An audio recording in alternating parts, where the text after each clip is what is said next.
My interest in science probably started in earnest in high school when I took physics in high school. And my dad is a chemist, and I remember him telling me, all right, I'm going to help you learn physics. Forget all this stuff that you're memorizing. Let's go back to the basics. We'll start with the basic equations, and we'll just derive what we need from there. And in terms of physics, that was one thing that was really appealing to me, was I didn't have to memorize a whole bunch of stuff. I could just start with a few basic equations and then move on from there. And with those few basic equations, you could understand a lot of what the world had to offer, what was happening in the world. What I realized was something like physics had the romance and the sort of philosophical appeal that a lot of the liberal arts majors had, yet it also had the rigor of mathematics. It had definite, conclusive answers, and I really liked that. I received 2 Blasker grants. Both of them were really key in 2 areas. One was providing student support. So I was able to support a graduate student on both of those, and I was able to support an undergraduate student for a summer internship on both of those. So that was really key. The other key component was it allowed me to buy equipment that I otherwise would not be able to purchase. And those 2 sort of key grants, the equipment that I bought with those, I'm still using today. I mean, it's still cutting edge, state-of-the-art stuff that I bought, and we're using it today. There it is, sitting right there on the table. That's the device. So last week I just said goodbye to a visiting professor from Brazil that was here for 2 weeks. And he came into town specifically because of this piece of equipment.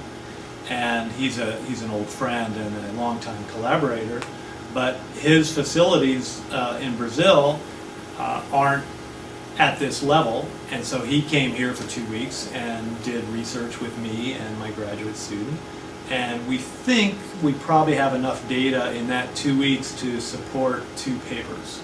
So we're right now trying to put all the data together, analyze it properly, and compile those papers. He was here last year for 2 weeks, and we got 1 paper out of it.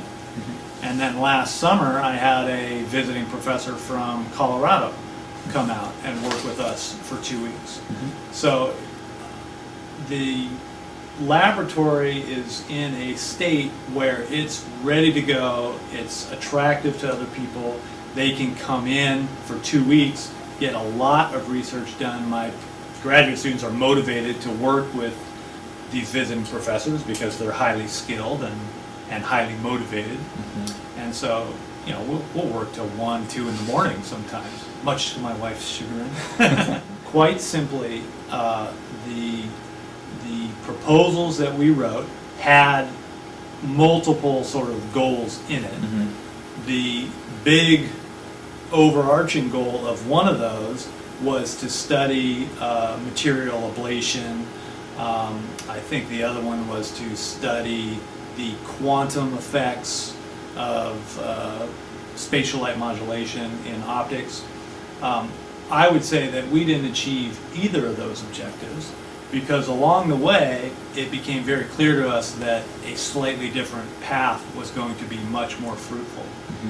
And in that sense, the equipment that we bought was utilized, the procedures that we identified, all those things were utilized, but the end goal shifted slightly. And I think that's really one of the great benefits of programs like the Blasker, is that it allows for that sort of flexibility. And I think that the graduate students that are involved in that, I think it's good for them to see that it's an evolving process. Oh, we're going to hit stumbling blocks here that we might not be able to overcome in your master's lifetime, you know, in the 2 years or the 2.5 years that you're here. But if we slightly modify it and go this way, this is still incredibly valuable research, something we can do, something that we can publish, and I think is potentially even more interesting than the first one we identified. Since I've been here, I've had, I don't know, on the order of 20 students working with me, half of them master's students, half of them undergraduate students. And I would have to say that all of them have been impacted in the sense that I got the Blasker very early after getting here. And so the equipment that it allowed me to buy very early on, we've been using for the last 10 years. So every student has been impacted in that sense. Direct support, I think there were about 4, maybe 5 that were impacted by financial support off the Blasker grants. But every other student has been impacted because of the equipment and the facilities we were able to build. Really sort of dramatically impacted this lab early in the development of this lab.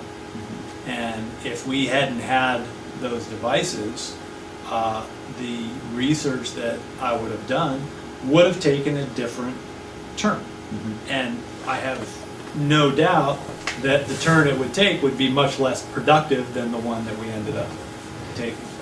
It's one of the key elements that helped me get tenure at this university was securing those grants, securing that equipment, getting the papers out, doing the research that we're supposed to do. So I had on the order of 10 publications coming out using this equipment.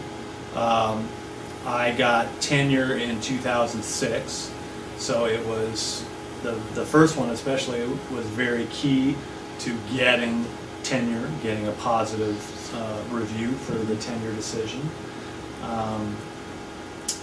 I think I'm not positive that all of those papers had direct acknowledgement to the San Diego Foundation Blasker grant. I'd have to go back and look, but a good number of them had the Blasker in the acknowledgments section of the paper. The impact that I've had on San Diego is, by and large, my students. My graduate students, when they come out of here, almost all of them get jobs here in San Diego. In fact, I just had lunch with my last, I should say my most recent master's student, and he just started a job at Cymer. I mean, he got the offer yesterday, and he's starting on Monday at Cymer. And I've got people at Illumina, and I've got people at Daylight Solutions up in Poway, and I've got people all over the place, including in graduate school. So another one of my students that worked on some of the early stuff for the Blasker just finished his PhD at UCSD. He was an undergrad here working with me, and then he went to UCSD and he just finished his PhD at UCSD.